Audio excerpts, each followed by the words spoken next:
Greetings, I'm Ken Kousky, president of IP3, and this is one of our many episodes in Strategy to Reality Online. We've taken our widely acclaimed executive forum, which has run for 8 years at universities across the country, and tried to take key elements, package them up in easily distributed formats. So I hope you enjoyed this opportunity to stay with us throughout the year and look at some of the critical, most pressing issues of the day. To define those pressing issues, we routinely survey IT security professionals, information assurance auditors, and other colleagues to ask what keeps you awake at night. Now, most of you are very familiar with this approach. You've gotten survey after survey from journals with a checklist. What are you most worried about? What keeps you up at night? Recently, I've taken time to have a more prolonged discussion about that very question. What really bothers the IT security professional? What do we most worry about? It's interesting. What I have heard in many different environments from very differing professional backgrounds is a simple explanation. Sooner or later, something really bad is going to happen on our watch.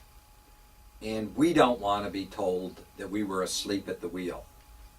We don't want to hear that we failed to ring the alarm bells. We don't want to hear why didn't we report the serious threats the enterprise is now facing. And it's a good question. Why aren't we ringing the alarm bells? Why doesn't management know the severity of the threats now besieging our enterprises? Why aren't we telling them? I guarantee that in most organizations we've worked, and this is in both large institutions and governments, federal agencies, state agencies, local agencies, public school districts, universities, Fortune 50, or the small forgotten Fortune 5000. In every case, when you speak to the senior managers, they don't appreciate the magnitude of the challenge. You know, one of the interesting observations I've made over the years is that we all have our systems reasonably well filtered. We have antivirus, we have anti-spam, we have malware filters everywhere. Not too different than my furnace filter. It's interesting, who's responsible for the filter? I've noticed that in most couples, it's always the spouse. It's gender neutral. If you ask the husband, it's the wife. If you ask the wife, it's the husband. There's always somebody else responsible for these filters. But they do a pretty good job, don't they? Well, let's take a little journey into your filters.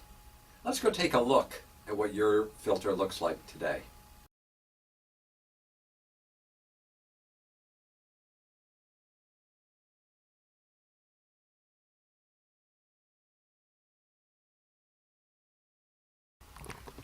What on earth would you say if your spouse brought this filter to you?